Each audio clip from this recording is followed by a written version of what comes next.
ইস্পাত ও অ্যালুমিনিয়ামের ওপর প্রেসিডেন্ট ডোনাল্ড ট্রাম্পের নতুন শুল্ক কার্যকর শুরু হওয়ায় এর প্রভাব থেকে বাদ যাচ্ছে না সাউথ কোরিয়ার ইস্পাত শিল্প। কারণ আমেরিকায় ইস্পাত সরবরাহ করা দেশগুলোর মধ্যে সাউথ কোরিয়া চতুর্থ বৃহৎ রপ্তানিকারক দেশ, যে কারণে ট্রাম্পের নতুন বাণিজ্য যুদ্ধের গ্যাড়াকলে ঝুঁকির মুখে পড়েছে দেশটির অর্থনীতি। ক্ষতিগ্রস্ত হওয়ার আশঙ্কায় সেখানকার স্থানীয় ব্যবসায়ীরা।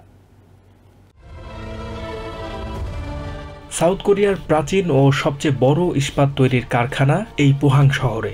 বিভিন্ন শিল্পের জন্য দেশটির অধিকাংশ ইস্পাত সরবরাহ করা হয় এই শহর থেকেই। প্রথম দফায় প্রেসিডেন্ট ডোনাল্ড ট্রাম্প ক্ষমতায় আসার পর শুল্ক আরোপ থেকে সাউথ কোরিয়া রেহাই পেলেও ট্রাম্পের দ্বিতীয় মেয়াদে এই সুযোগ পাচ্ছে না সাউথ কোরিয়া। প্রেসিডেন্ট ট্রাম্প ইস্পাত ও অ্যালুমিনিয়ামের ওপর নতুন শুল্ক কার্যকর হওয়ায় এর প্রভাব পড়তে শুরু করেছে পোহাং সহ সাউথ কোরিয়ার বিভিন্ন শিল্পাঞ্চলে। এর প্রভাবে ব্যবসায়ীরা আর্থিকভাবে ক্ষতির সম্মুখীন হচ্ছেন বলে জানান পোহাং সিটির কর্মকর্তা কিম সিন। সাউথ কোরিয়ার রাজনৈতিক অস্থিরতার মধ্যেই পোহাং শহরের এই আর্থিক সংকট দেশটির জাতীয় সমস্যায় পরিণত হয়েছে।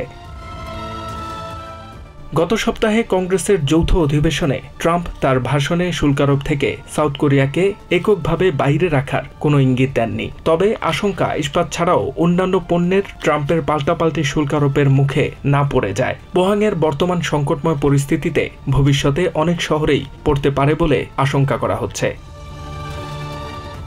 HM. Ataullah, TVN 24 news desk.